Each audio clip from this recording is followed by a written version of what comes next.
Bonjour, aujourd'hui on est le 15 septembre, on est à Saint-Elphège au centre du Québec. On est dans un champ de maïs en silage. J'étais avec Luc Brodeur, mon collègue.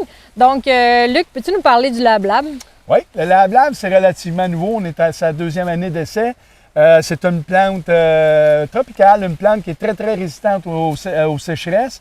On le sait, depuis quelques années, on a de plus en plus de sécheresse. Fait que combiné avec un maïs, ça devient super intéressant. Un peu comme un avoine poire en début de saison, mais dans des périodes plus secs, on peut faire un combiné Lab Lab maïs et aller chercher un ensilage de maïs plus élevé en protéines.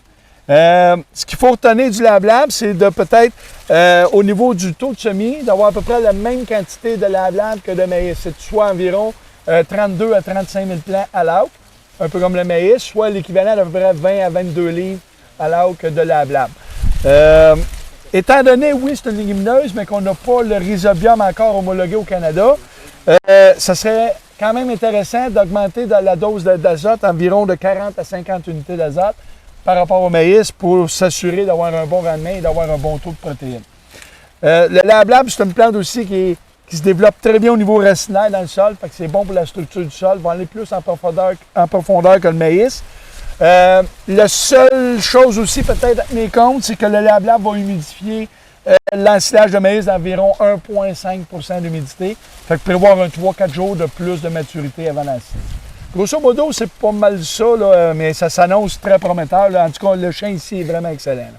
Dans notre tournée de champ qu'on fait cet automne, avec les différents essais qu'on a faits, il y a différents semis qui ont été faits. Ici, à la ferme à Saint-Elphège, le Lab Lab a été semé en même temps que le maïs. Et puis, il y a eu un désherbage, là, dans le fond, au dual qui a été fait, là, un anti-graminé. Donc, il y a des gens qui l'ont semé aussi là, après le maïs, après le dernier désherbage, mais ici, ça a été semé en même temps. Donc, on voit là, que le Lab Lab est vraiment très avancé par rapport à d'autres situations. Très, très beau, en pleine croissance. Puis si vous remarquez, il n'y a pas une fleur de sortie encore.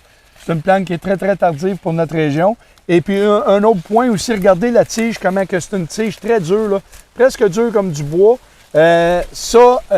Ensilé avec le maïs, va faire des petites tiges très dures qui vont faire ruminer très, très bien les vaches. Une genre de fibre très, très bonne pour faire ruminer les vaches. Fait que c'est excellent comme ensilage mélangé dans le mélange. C'est vraiment prometteur. J'ai hâte de voir les résultats.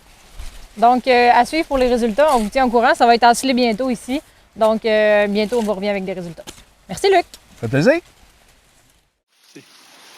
Regardez ça, c'est vraiment, c'est comme une jungle. C'est vraiment hyper dense, très, très riche en feuilles de légumineuses. C'est vraiment un champ exceptionnel. J'ai bien hâte d'avoir les résultats de ça, là, mais c'est de toute beauté. On continue.